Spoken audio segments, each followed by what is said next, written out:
we started the regenerative ag work in 2020, actually before Berkeley and I showed up. So Okay. this came from Caitlin Spark, Mhm. with kind of a pilot scale direct trade program with just a handful of sunflower growers in the Midwest, Okay. to whom we pay kind of a regenerative ag bonus to help them Mm. implement regenerative principles. We still have that program today.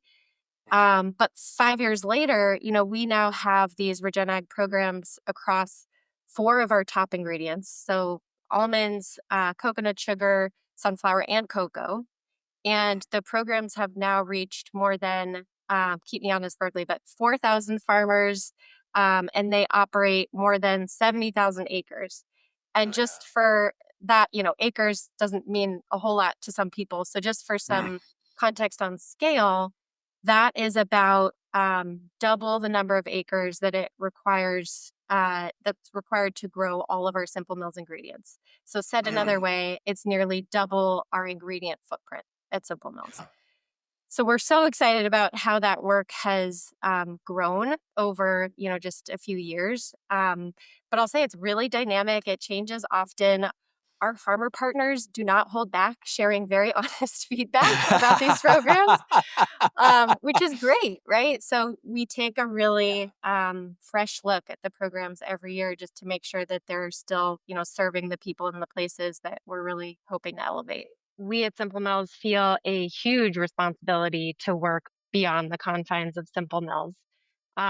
So this is really where we think about this concept of contribution over attribution. So that's a really handy. Ooh, I like that. I gotta pause you there. I like that. Contribution over attribution. That It's was a good, much right? cooler, simple way of saying what I was trying to say. I can't take credit for it. So it's actually a really handy framework from the social impact sphere that was Mhm. introduced to us by our friend and consultant, Mariko Thorbeck. But we love it. We use it all the time. And, the idea is that we care a lot more about kind of collaboratively moving the needle than we care about getting sole credit for the impact. Um, I really love how Robin Wall Kimmerer, the author, she talks about that concept in her book, The Service Berry, which is a great book if you haven't read it. Really short, quick read.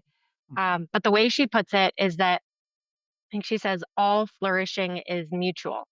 So, said another way, a rising tide lifts all boats. There are a lot of ways to say this, but the idea is that the work is much bigger than Simple Mills, right? And driving systemic change is really critical for mutual flourishing across the food system.